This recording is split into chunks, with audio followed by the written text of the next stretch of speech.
नमस्कार साथियों, स्वागत है आप सभी का ज्ञान भूमि के यूट्यूब चैनल पर।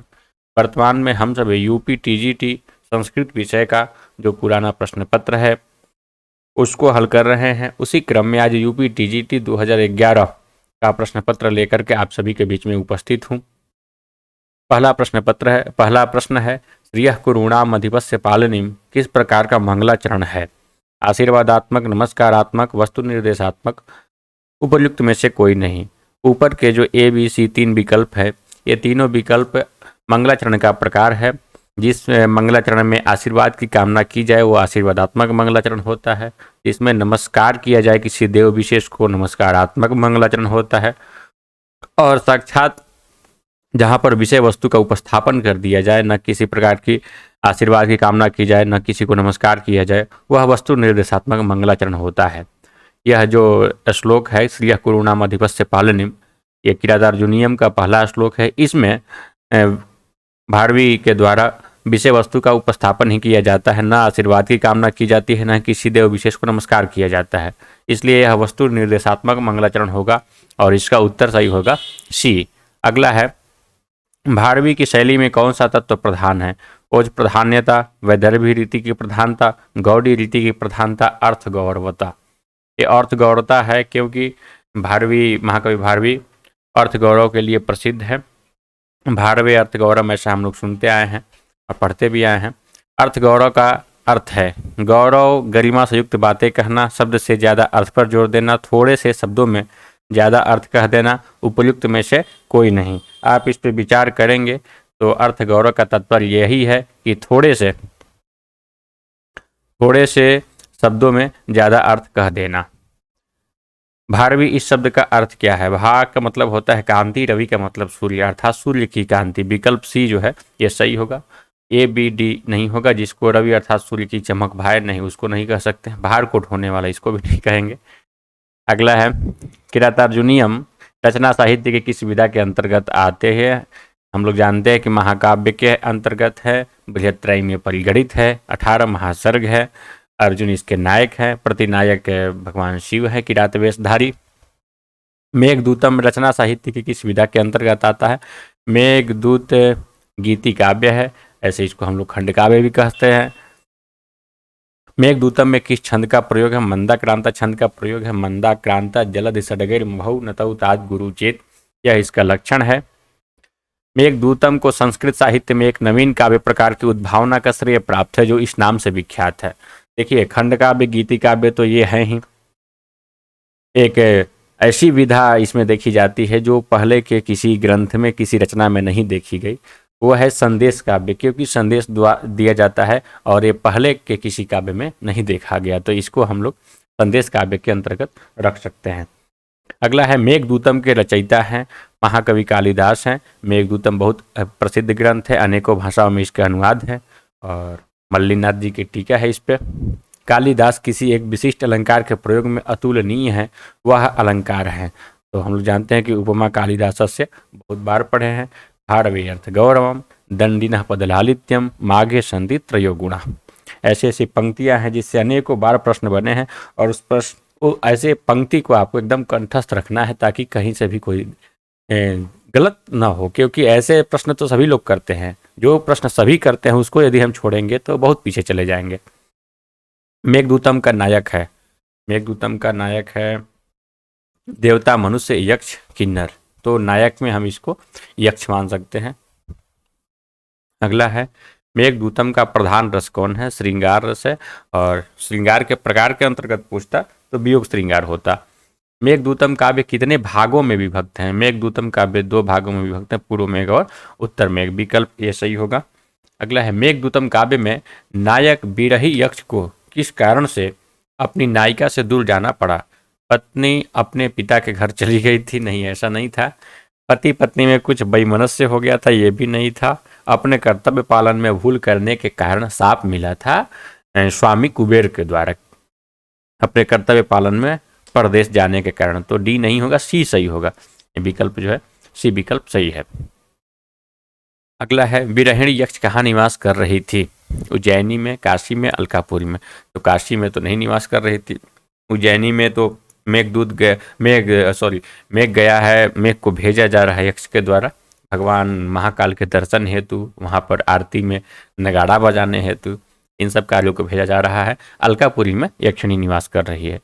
मेघदूतम के कथानक का मूल स्रोत क्या है? ऐतिहासिक, कवि कल्पित, जनश्रुति पर आधारित, इनमें से कोई नहीं। कथानक के बारे में जब चर्चा होती है तो कुछ कथानक हम आधार मानते हैं कि रामायण से हनुमान जो भगवान श्री राम के द्वारा हनुमान जी के द्वारा संदेश भेजा गया था, उस प्रकार का कुछ आधार मान सकते हैं। और फिर ब्रह्मवैवर्त पुराण में ऐसी कथानक मिलती है भी मानते हैं। लेकिन यहाँ पर जो कथा है पूरी एक कवि कल्पित यहाँ पर होगी, क्योंकि ऐतिहासिक है नहीं, जनश्रुति पर आधारित है नहीं। तो इनमें से कोई नहीं, ये भी नहीं कह सकते कवि की कल्पना भी है, क्योंकि पूर्णतः यही कथा नहीं मिलती है। यक्ष को कितनी अवधि के लिए अपने पत्नी से दूर रहना था? वर्ष भोग्येण भर्तु शापेन ना, भर्तु के शाप के द्वारा, स्वामी के शाप के द्वारा 1 वर्ष दूर रहना था, जिसमें 8 महीने बीत चुके हैं, 4 महीने बाकी है। बीढ़ यक्ष का निवास कर रहा था। राम गिरियाश्रमेशु पहले में श्लोक में ही मिल जाता है। नीति शतकम साहित्य के किस विधा के अंतर्गत आता है? तो खंड काव्य, मुक्तक काव्य, प्रबंध काव्य और नाट्य काव्य। नीति शतक के जब विधा पर चर्चा आएगी तो मुक्तक काव्य है, क्योंकि हर एक श्लोक अपने आप में स्वतंत्र है, किसी दूसरे श्लोक की अपेक्षा उन्हें नहीं है। नीति शतकम के रचयिता है भर्तृहरि रचयिता है। नीति शतकम में कितने श्लोक हैं? 100 श्लोक सामान्य रूप से मान सकते हैं, ऐसे 111 कहीं मिलता है, कहीं 109 मिलता है।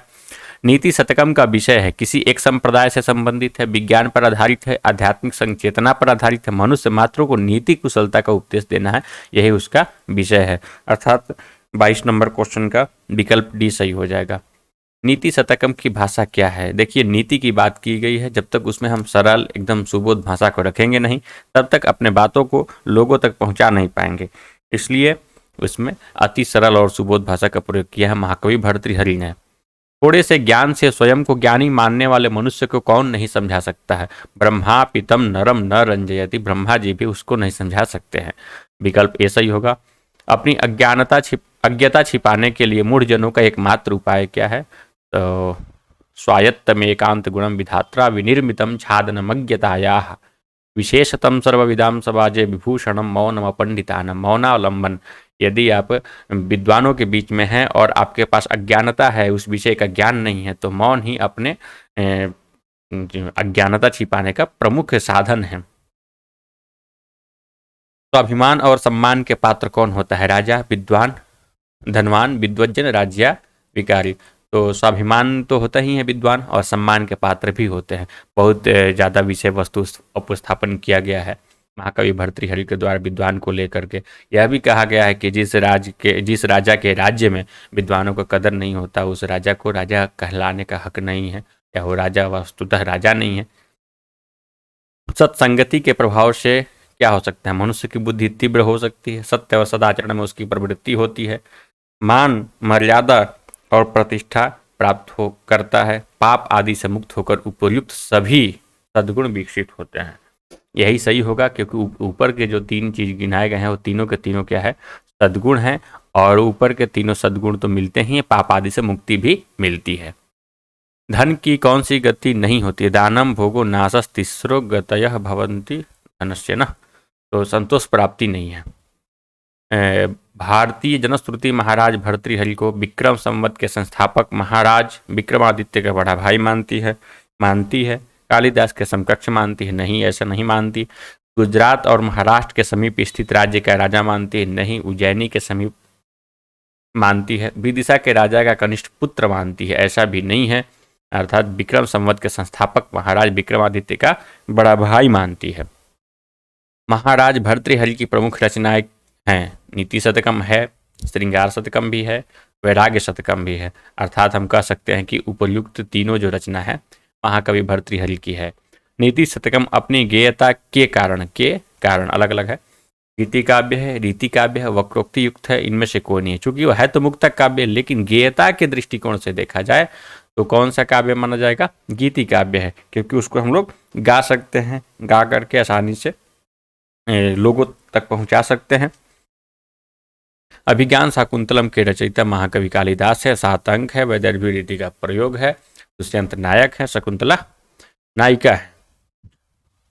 अभिज्ञान शब्द का अर्थ क्या है? ज्ञान होना, स्मरण होना, पहचान होना, अभियान होना। तो विकल्प डी तो आपको दिखेगा कि अभियान होना है, लेकिन यहाँ पर अभियान हो मतलब अभिज्ञान तो ऐसा नहीं हो गया है, लेकिन अभियान है यहाँ पे। अभिज्ञान का ज्ञान और अभी मतलब ऐसा ज्ञान जिसमें किसी की पहचान की जाए। अगला है अभिज्ञान शाकुंतलम के सहित कालिदास ने कितने नाटक लिखे हैं? 3 नाटक लिखे हैं। अभिज्ञान शाकुंतलम, मालविका अग्निमित्रम, विक्रम और वशीयम। अभिज्ञान शाकुंतलम साहित्य के विधा के अंतर्गत एक नाटक है, 7 अंक है। अभिज्ञान शाकुंतलम का कथानक ऐतिहासिक उत्पाद ऐतिहासिक होने पर भी कुछ परिवर्तित है। महाभारत के आदि पर्व से होने के बावजूद भी इसमें कुछ परिवर्तन करके महाकवि कालिदास के द्वारा प्रस्तुत किया गया है, इसलिए विकल्प सी सही होगा। प्रश्न संख्या 36 विकल्प सी। अभिज्ञान शाकुंतलम में कितने अंक है? 7 अंक है। दुर्वासा ऋषि के आश्रम में पदार्पण के समय शकुंतला किसके ध्यान में मग्न थी? दुष्यंत के ध्यान में मग्न थी, जिससे क्रोधित किसी प्रकार की प्रतिक्रिया न आने के कारण, आवाहन के बाद किसी प्रकार की प्रतिक्रिया न आने के कारण दुर्वासा ऋषि के द्वारा ऐसा कह दिया गया था, विचिंतयन्ति यमनन्य मानसा तपोधनम वेद चिन्ह न माम उपस्थितम। इस प्रकार की पंक्ति है। दुर्वासा ऋषि क्रोधित होकर कहते हैं कि जिसको तुम अन्य मन से चिंता कर रही है, जिसके बारे में सोच रही है और उपस्थित मुझे नहीं पहचान रही हो, तो तुम्हें बार बार याद दिलाए जाने पर भी नहीं पहचानेगा। दुर्वासा ऋषि ने शकुंतला को क्या श्राप दिया था कि तू याद करी विद्या भूल जाएगी? ऐसी श्राप नहीं दी थी कि तू अस्वस्थ हो जाएगी, तेरा पुत्र तुझे भूल जाएगा, तू जिसके ध्यान में बैठी हो वो तुझे भूल जाएगा। ऐसे ही श्राप भगवान और ऋषि दुर्वासा ने दी थी। दुर्वासा ऋषि ने श्राप मोचन किस तरह बताया? 6 महीने बाद दुष्यंत को स्वतः शकुंतला का स्मरण हो जाएगा? नहीं। दुष्यंत को स्वतः, ऐसा भी नहीं। बसंत ऋतु में आम्र मंजरी देखकर दुष्यंत को शकुंतला की याद आएगी? ऐसा भी नहीं। किसी अभिज्ञान देखने से शकुंतला को दुष्यंत को शकुंतला का स्मरण हो जाएगा। यही सही है। कण्व ऋषि को इस नाम से भी पुकारते हैं, किस नाम से? कश्यप नहीं, काश्यप। चतुर्थ अंक की विषय वस्तु मानवीय जीवन की किस घटना पर आधारित है? याद करिए किस घटना पर आधारित है। बच्चे के जन्म को अवसर को लेकर, बच्चे के गुरुकुल जाने के अवसर पर, बेटी की शादी होने पर, विदाई के अवसर पर। सर्वविदित है ये चीज। अर्थो ही कन्या परकीय एवं में कन्या की उपमा किस उपमान के साथ दी गई है? धरोहर के साथ दी गई है।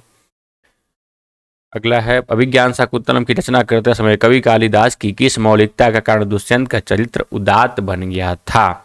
और साप वृत्तांत वाला, दुर्वासा ऋषि के साप के कल्पना के कारण।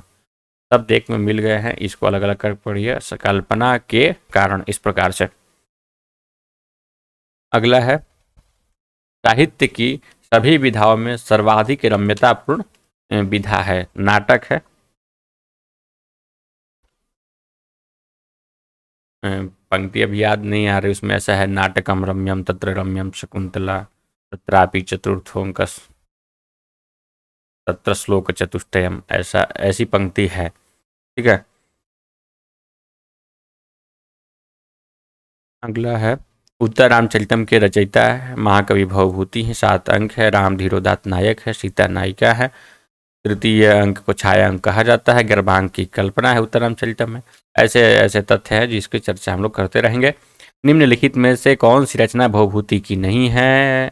प्रतिमा नाटक भवभूति की नहीं है। उत्तर रामचरितम मालती माधव महावीर चरितम है। प्रतिमा नाटक महाकवि भास की रचना है। उत्तर रामचरितम नाटक रामायण के उत्तरार्ध पर आधारित है, क्योंकि सीता जी लंका से आ चुकी हैं और अग्नि परीक्षा वगैरह हो चुका है, उसके बाद का वृत्तांत है इसमें, इसलिए हम कह सकते हैं कि रामायण के उत्तरार्ध पर आधारित है। उत्तर रामचरितम का प्रधान रस करुण रस है। उत्तर रामचरितम में अंक कितने हैं? 7 अंक है। उत्तर रामचरितम के तृतीय अंक में कवि की मौलिक कल्पना क्या है? छाया, सीता और राम का दंडकारण्य में पुनरागमन, लक्ष्मण और सीता का मिलन, वाल्मीकि आश्रम को छोड़कर सीता का दंडकारण्य में प्रवेश, इनमें से कोई नहीं। तो छाया, सीता और राम का दंडकारण्य में पुनरागमन है, ये कवि की अपनी मौलिक कल्पना है। रामायण में ऐसी वृत्तांत नहीं है। छाया सीता के साथ दंडकारण्य में आए राम का दर्शन करने वाला दूसरा पात्र कौन है? क्या तमसा, भागीरथी, मुरला, इनमें से कोई नहीं। हम सभी जानते हैं कि सीता के साथ में सॉरी, तमसा साथ में रहती है तो तमसा है। दंडकारण्य में राम कितने वर्ष बाद दोबारा आए थे? चर्चा हम पहले प्रश्न पत्र में किए थे। कोई भी घटना पूछे तो 12 वर्ष बाद की कहानी है सब जगह। दुष्यंत दंडकारण्य में आए हुए राम के साथ किस पात्र को भवभूति ने तृतीय अंक में वर्णित किया है? आए दंडकारण्य में आए हुए, वो भी राम के साथ, तो राम के साथ वहां पर कौन है? वासंती है। तृतीय अंक ने सीता वियोग जन्म शोक के कारण मूर्छित राम को पुनः चेतना कैसे प्राप्त होती है? तृतीय अंक में सीता वियोग जन्म शोक के कारण मूर्छित राम को पुनः चेतना सीता के स्पर्श से प्राप्त होती है। और सीता कैसी है? छाया रूप में, तो छाया सीता के हाथ से स्पर्श द्वारा। पुरत पीड़े पीड़े तटागस्य परिवाह प्रतिक्रिया से क्या तात्पर्य है? तालाब के अधिक भर जाने पर जल को बाहर निकाल देना, बाहर ही एकमात्र संरक्षक, बाहर बहाना ही एकमात्र संरक्षक उपाय होता है। तालाब को भरने के लिए जल को बाहर से डालना ही उपाय होता है। तालाब से अधिक भर जाने पर बाहर का पानी रोक देना ही उपाय होता है। तीनों ही अर्थ सही नहीं है, तो इसमें विकल्प ए सही हो जाएगा, क्योंकि तालाब अधिक भर जाने पर जल को बाहर बहाना ही एकमात्र उपाय है। और इस प्रसंग में कहा गया है कि राम के शोक अत्यधिक बढ़ गया है और उसको अश्रु प्रवाह के द्वारा, अश्रु प्रलाप के द्वारा उसको बाहर निकाल देना ही एकमात्र उपाय है कि जीवन को संभाले रहें। संस्कृत में संख्यावाचक शब्दों के अनुसार 15 को क्या कहते हैं? 15 को पंचदश कहते हैं और कोई दूसरा शब्द ही नहीं कहते हैं। 80 की संख्या को संस्कृत में अशीति कहते हैं। एकोनविंशति को हिंदी में 19 कहते हैं। एकोनविंशति मतलब कि 20 से एक कम है, उसको हम क्या कहेंगे? 19 कहेंगे। 50 को हिंदी में क्या कहेंगे? 50 कहेंगे। निम्नलिखित शब्दों में से किस शब्द में इको एनर्जी सूत्र से संधि हुई है? इको एनर्जी सूत्र से संधि होती है पूर्व के पद में अंतिम वर्ण इक हो, ई उरी हो, बाद में कोई भी अच हो तो वहां पर संधि होती है। तो विकल्प ए में प्रति एक प्रत्येका में संधि हुई है। भवनम में भो, अनम में एचो यावा से हुई है। परोपकार में गुण संधि हुई है। अत्रैका में वृद्धि संधि हुई है। आद गुणा से निम्नलिखित में से किस शब्द में गुण संधि हुई है? तो गुण संधि में ओ जहां पर हुआ हो, चाहे ए हुआ हो चाहे अर हुआ हो, वहां पर गुण संधि होती है। तो गंगा धन उदकम में गंगोदकम बना है। विकल्प डी सही होगा। संस्कृत व्याकरण के अनुसार हल का अर्थ व्यंजन होता है, अच का अर्थ स्वर होता है। व्यंजन 33 है। पारणीय सूत्र जो है उनके अनुसार 9 स्वर है। हल संधि तब होती है स्वर के बाद व्यंजन आए, नहीं स्वर के बाद स्वर आए, नहीं व्यंजन के बाद व्यंजन आए, तभी जो हल संधि हो सकती है। उज्ज्वला शब्द में कौन कौन वर्ण समीप आने पर संधि हुई है? तो उत के त को द हो जाता है, उसके बाद द और ज के साथ में संधि हुई है, तो यहाँ पर बी विकल्प सही हो जाएगा। समास का अर्थ होता है संक्षिप्तीकरण, समान आस वाला नहीं, मास सहित नहीं। अव्ययी भाव समास का प्रथम पद होता है, अव्यय होता है। द्विगु समास का प्रथम पद होता है, संख्यावाचक होता है। अन्य पद प्रधान जिस समास में होता है उसे कहते हैं बहुव्रीहि कहते हैं। समानाधिकरण तथा व्यधिकरण किस समास के भेद हैं? तत्पुरुष के भेद हैं। एक से जो दोनों तरफ है प्रथमा विभक्ति रहती है तो कर्मधारय समास हो जाता है, उपमान वाला समास हो जाता है, विशेषण विशेष भाव वाला समास हो जाता है, तो तत्पुरुष आ जाता है समानाधिकरण में। उसके अलावा द्वितीया से सप्तमी तक जो समास होता है वो होता है व्यधिकरण में। एनांग विकार सूत्र के अनुसार जिस अंग में विकार हो उसमें तृतीय विभक्ति का प्रयोग होता है। क्रियान्वयित्वम कारकत्वम अर्थात क्रिया से संबंधित पद कारक की श्रेणी में आती। इस परिभाषा के अनुसार कौन सी विभक्ति कारक नहीं है? षष्ठी नहीं है, क्योंकि षष्ठी जिसमें लगा है उसका साक्षात क्रिया के साथ में अन्वय नहीं होता। जैसे रामस्य मातुः या रामस्य पुत्रः पुस्तकम पठति, यदि इस प्रकार से लिखा गया है तो पुस्तक राम का पुत्र पुस्तक पढ़ रहा है, न कि राम, तो राम का क्रिया के साथ अन्वय नहीं हुआ, इसलिए वो कारक के अंतर्गत नहीं है। रुच्यार्थानाम प्रियमाणा सूत्र के अनुसार रुच धातु के योग में कौन सी विभक्ति होती है? कौन सी विभक्ति होती है? चतुर्थी विभक्ति होती है। हरे भक्ति रोचते ऐसी ही मिलती है। अब किसी को लड्डू अच्छा लगता है तो बालकाय मोदकम रोचते। अकारांत शब्द से आप क्या समझते हैं? जिस शब्द का अंतिम वर्ण ह्रस्व अ हो, जिस शब्द का अंतिम वर्ण दीर्घ आ हो, जिस शब्द का अंतिम वर्ण ह्रस्व अथवा दीर्घ आ हो, इनमें से कोई सही नहीं है। चूंकि पूछा है अकारांत तो हम लोग केवल अ को देखेंगे, आ को नहीं देखेंगे, क्योंकि उसके लिए आकारांत होगा। बालक शब्द के सप्तमी विभक्ति एक वचन में रूप क्या बनता है? सप्तमी एक विभक्ति एक वचन में बालके बनेगा। बालकस्य षष्ठी एक वचन, बालकात पंचमी एक वचन, बालकाय चतुर्थी एक वचन। हरि शब्द के रूपों में हरऊ रूप किस विभक्ति का कौन सा वचन का रूप है? सप्तमी विभक्ति का एक वचन का रूप है। लता शब्द के सप्तमी विभक्ति के एक वचन का रूप बनेगा लतायाम। लते नहीं बनेगा, लते 4 जगह बनता है, प्रथमा एक द्विवचन, द्वितीय द्विवचन और संबोधन में 2 जगह। लतासु, लतायाम यहाँ होगा। फलम शब्द नपुंसक लिंग में है, इसमें फले रूप निम्न किस विभक्ति में नहीं आता है? तो फले रूप प्रथमा विभक्ति में आता है, द्वितीय में भी आता है, पंचमी में नहीं आता, सप्तमी में भी आता है। सर्वम सर्वनाम शब्द के रूपों में सर्वे रूप तीनों लिंग में प्रयुक्त होता है। निम्नलिखित में गलत कथन को चुनिए। तीनों लिंग में प्रयुक्त तो होता है, यहाँ पर गलत कथन को चयन करना है। सर्वे रूप, सर्वे अलग होगा, सर्वे रूप पुल्लिंग में प्रथमा विभक्ति के बहुवचन में होता है। हाँ होता है, सर्व सर्व सर्व सर्व सर्वे। सर्वे रूप पुल्लिंग में सप्तमी विभक्ति को एक वचन में होता है, नहीं होता है, वहाँ सर्वस्मिन होता है, तो एक तो यही मिल गया। आगे है सर्वे रूप स्त्रीलिंग के प्रथमा द्वितीय विभक्ति के द्विवचन में होता है सर्वा सर्वे सर्वा। सर्वे रूप नपुंसक लिंग के प्रथमा द्वितीय विभक्ति के द्विवचन में होता है सर्वम सर्वे सर्वाणी। अगला है अस्मद व युष्मत शब्दों से बनने वाले क्रमशः मम और तव रूप किस विभक्ति के किस वचन में बनते हैं? षष्ठी विभक्ति के एक वचन में बनते हैं। अस्मद युष्मत क्रमशः आवयोः युवयोः किस विभक्ति के रूप में बनते हैं? तो षष्ठी विभक्ति के द्विवचन में बन जाएंगे। मम आवयोः अस्माकम और त्वम युवयोः युष्माकम, हाँ तव युवयोः युष्माकम।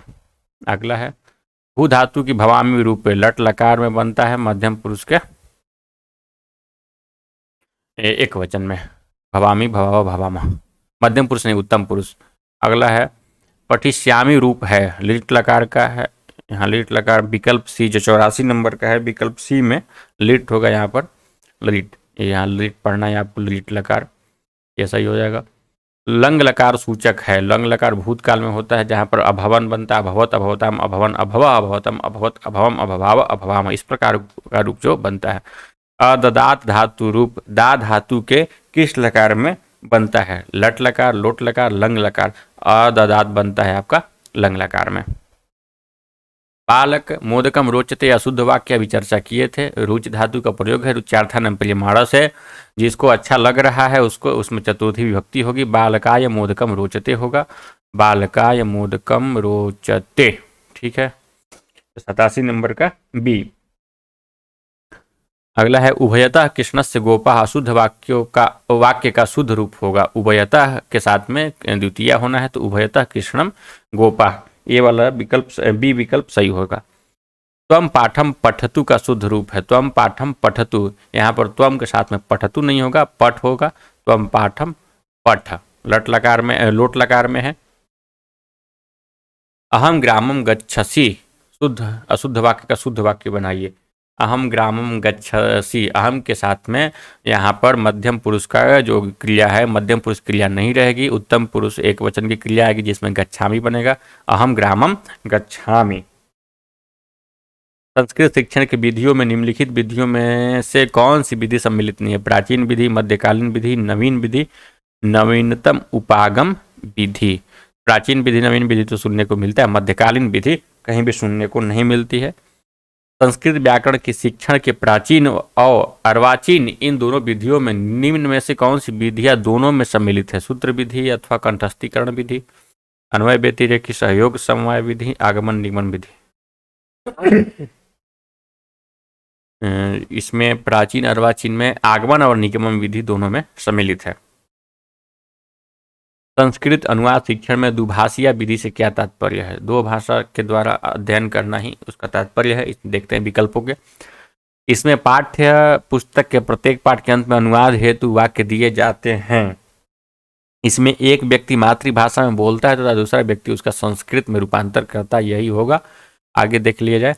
इस विधिकर्ता में शिक्षक पहले आदर्श अनुवाद प्रस्तुत करता है, उसको समझाकर छात्र आदर्श अनुवाद के अनुकरण पर अनुवाद करता है। इस विधि में अनुवाद को याद करना सिखाया जाता है। देखिए, दो भाषा का तात्पर्य कि दो भाषा के द्वारा अध्ययन, एक मातृभाषा में और हमें सीखना है संस्कृत में, तो उसका संस्कृत में अनुवाद होगा। विकल्प बी सही हो जाएगा। अगला है, संस्कृत पद्य शिक्षण में गीत तथा नाट्य विधि किन स्तर की कक्षाओं के लिए सर्वाधिक प्रयुक्त है? देखिए, गाने बजाने की और नाटक करने की शैली सबसे प्रारंभिक कक्षा में, जब भी ऐसा है प्रश्न तो उसको प्रारंभिक कक्षा मानना है। संस्कृत पद्य शिक्षण में अन्वय का बहुत महत्व है। अन्वय से क्या तात्पर्य है? पद्य का उच्चारण करना, पद्य में प्रयुक्त शब्दों को कर्ता क्रियाक्रम के अनुसार क्रम में लगाकर वाक्य बनाना ही अन्वय है।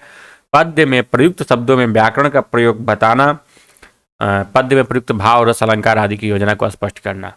कादम्बरी शब्द का अर्थ है कदम्ब ऋषि की कन्या, कदम के वृक्ष की मंजरी, मदिरा, मदिरा अर्थ होता है। सुकनासोपदेश में सुकनास कादम्बरी कथा में कौन है? तो सुकनासोपदेश में सुकनास महामंत्री हैं और उन्होंने ही चंद्रापीठ को उपदेश दिया है। सुकनासोपदेश में सुकनास के अतिरिक्त दूसरा पात्र कौन है? तो दूसरा पात्र चंद्रापीठ है। वक्ता है सुकनास और श्रोता है चंद्रापीठ। किसके गुण दोष का वर्णन है? लक्ष्मी के गुण दोषों का वर्णन है। राजा के, युवराज के, लक्ष्मी के, प्रजा के। राजा का तो कम है, लक्ष्मी का ही ज़्यादा है, और राज लक्ष्मी का है तो राज लक्ष्मी ही हो गई। राजतंत्र शासन परंपरा में उपदेश दिए जाते हैं विवाह संस्कार के अवसर पर, राज्याभिषेक के अवसर पर। कादम्बरी रचना के लेखक बाणभट्ट हैं, गद्य सम्राट बाणभट्ट। कादम्बरी रचना साहित्य की किस विधा के अंतर्गत आती है? कादम्बरी कथा है, हस्तचरितम आख्यायिका है। कादम्बरी रचना एक सुंदर उदाहरण है, गद्य काव्य की सुंदर उदाहरण है। बाणभट्ट के द्वारा लिखी गई दोनों रचना जो है गद्य में ही है। कादम्बरी के शुरुआत में 20 श्लोक दिए गए हैं, लेकिन उससे हम ये नहीं कह सकते हैं कि ये पद्यात्मक रचना है। केवल उसमें मंगलाचरण है, गुरु जी का नमस्कार है, सज्जनों दुर्जनों की निंदा प्रशंसा है और कुछ कवि का वंश का वर्णन है। अगला है, बाणभट्ट की शैली की प्रमुख विशेषता है कांता संमित उपदेश की सरस शैली, अलंकार प्रधान शैली, दोनों का सम्मिश्रण, इनमें से कोई नहीं। तो इनमें से कोई नहीं तो नहीं हो सकता है, क्योंकि उन्होंने एकदम सरस शैली भी नहीं रखी है और अलंकार रहित भी शैली नहीं रखी है, अर्थात दोनों को मिलाकर रखी है। तो इसका विकल्प जो है सी सही हो जाएगा। कादम्बरी के कथानक का मूल स्रोत क्या है? गुणाढ़ की बृहत कथा, उन्हीं के बृहत कथा के आधार बना करके इसको लिखा गया है। शिवराज विजयम साहित्य की किस विधा के अंतर्गत है? ऐतिहासिक उपन्यास है और ऐतिहासिक उपन्यास होने के प्रथम दर्जा शिवराज विजय को ही प्राप्त है। अंबिका दत्त व्यास ने लिखा है। जिनके पिताजी का नाम दुर्गा दत्त, पितामह का नाम राजा राम और पुत्र का नाम राधा। शिवराज विजय के रचनाकार हैं पंडित अंबिका दत्त व्यास, राजस्थान से संबंधित है। शिवराज विजयम रचना के नायक है महाराष्ट्र केसरी शिवाजी और के शिवाजी। दो ऑप्शन जो लिख दिए साथ में, ये थोड़ा सा आपको कंफ्यूज कर देगा। महाराष्ट्र केसरी शिवाजी, तो यहाँ पर शिवाजी के साथ महाराष्ट्र केसरी विशेषण जोड़ने का तात्पर्य यही है कि वही शिवाजी जो महाराष्ट्र के केसरी है। शिवराज विजय में प्रयुक्त ताम्रचूड भक्षण पातकेन का अर्थ क्या है? ये हिंदी अर्थ हमें पता है इसका कि शिवराज विजय के ऊपर जो प्रथम निश्वास है उसके अंतिम में जब यवन युवक के शरीर से खून निकलने लगता है तो वहाँ पर बात कही जाती है कि लगता है कि मुर्गा खाने का जो पाप किया है वही अब ये उगल रहा है, उसके बाहर आ रहा है शरीर से। तो इसका उत्तर हो जाएगा मुर्गा खाने के पाप से। शिवराज विजय में एक विप्र कन्या का अपहरण किया गया था, द्रविड़ों ने नहीं, भैया द्रविड़ ने नहीं ऐसा किया था। जंगली जाति के लोगों ने नहीं, आर्यों ने ही नहीं, आर्यों ने तो श्रेष्ठ यहाँ पर श्रेष्ठ पद्धति का, श्रेष्ठ शैली, जीवन शैली की प्रारंभ की थी। यवन बालक ने ऐसा किया था। विप्र कन्या की उपमा दी गई है लक्ष्मी से, पार्वती देवी से, सरस्वती देवी से उपमा दी गई है। अगला है, ब्रह्मचारी बालकों ने पहाड़ से उतरकर आने वाले योगी से क्या प्रार्थना की थी? तो अपने आश्रम में आने के लिए प्रार्थना की थी। महमूद निवासी था बुखारा का, यरूशलम का, ताशकंद का, गजनी का। तो महमूद गजनवी ये फेमस ही है, गजनी का निवासी था। अगला है, महमूद ने भारत पर आक्रमण किया भारत की धन संपत्ति लूटने के लिए, इस्लाम के प्रचार के लिए, अपने साम्राज्य के विस्तार के लिए उपयुक्त तीनों काम उन्होंने किया था। पवित्र भारत के पराधीन होने का कारण था पृथ्वीराज चौहान और जयचंद की आपसी फूट, ये तो कारण थी।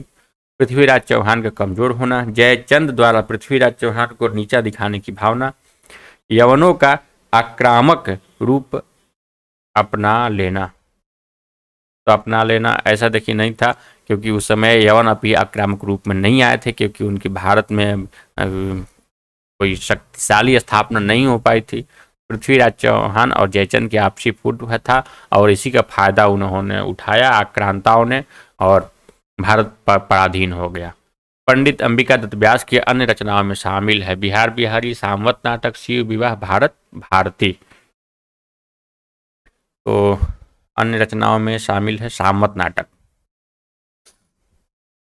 बिहार बिहारी भी छपती है, शायद संपादन है या कोई पत्रिका होगी, लेकिन नाटक जो है सामवत उनका प्रसिद्ध है, इसलिए यहाँ पर हम विकल्प जो बी बता रहे हैं सामवत नाटक।